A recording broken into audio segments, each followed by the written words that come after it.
Mrs. Chimeze Dibi is the Controller Immigration at the Muritala Mohammed International Airport Command in Lagos. She believes that the sensitive nature of this job demands that passengers must be up to date with travel requirements of any country they are visiting, as every rejection in a foreign country impacts negatively on the nation's image.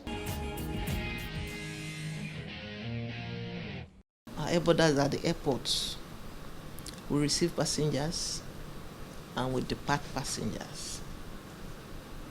And we do this through travel documents, which is majorly the passport. So we receive the passengers and we clear them. When a passenger comes and presents himself or herself to an immigration officer at the counter, the immigration officer will take the passport. Firstly, we'll look at the validity of the passport to make sure the passport is valid for the passenger to proceed on his or her journey. Thereafter, we'll look at the face of the person standing before him or her and look at the face and the passport to make sure that this is the actual owner of the passport. Then you now ask the person questions, looking at the visa, where the person is going to, where are you going to, and what are you going to do. For example, if you say you are a student, the immigration officer will need to see your admission letter to the university or the school you are going to.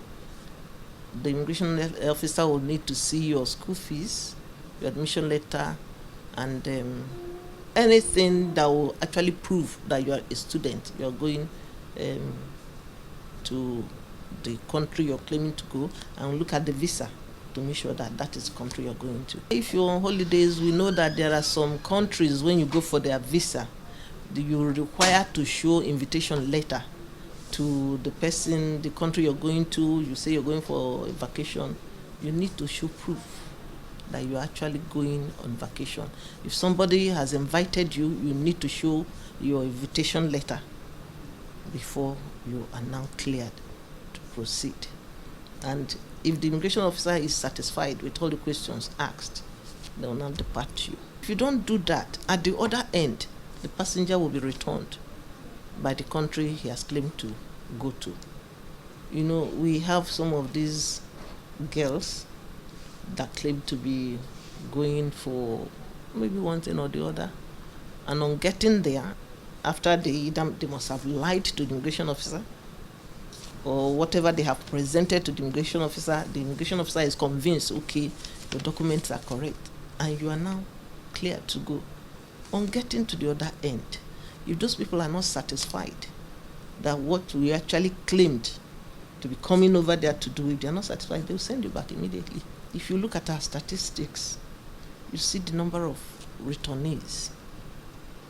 To some extent, it doesn't tell well, because people tell lies to depart the country, and when they get there, they are exposed, and they return them.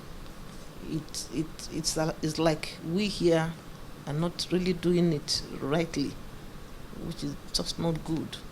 So we try to be very thorough with passengers, and then if along the line you have any reason not to allow the person travel, you're not satisfied with the reasons the person is giving, return the person back. One immigration officer is enough to do the clearing.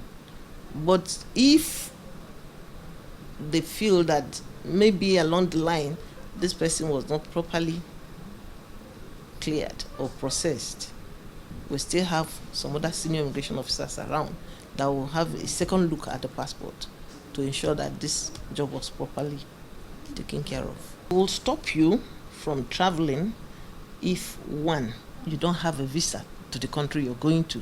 And of course, if you don't have the visa, I don't know how the airline will give you the boarding pass. But in case we see a thing like this, we don't allow you to travel. We don't also allow you to travel if you are an impostor. You have a passport that does not belong to you, and we look at you, look at the passport, it does not belong to you, we will not allow you to travel. But once you put the passport in our reader and your name is in the suspect index, it will pop up that this person is wanted by, they mention the organization, this person should not be allowed to travel. And when you now go further, they will tell you the offenses and who you hand that passenger over to. So we also stop that person from traveling. And we call those ones inadmissible passengers. Those of them that don't have visa to Nigeria. Some of them must have applied, the approval was not given. And there must be reasons for not giving them the approval. And they still jump into the aircraft and come here. We turn them back. And when we get people like that, we return them, we tell the airline to pay us. It's an internationally allowed charge. We call it carrier liability. It's $2,000. The airline will pay immigration for bringing in an inadmissible passenger. So we put the person in that same aircraft to take him or her back to where he's coming from. When we return after the break, the Estaba International Airport is in focus. That's a news flash. Do join us again.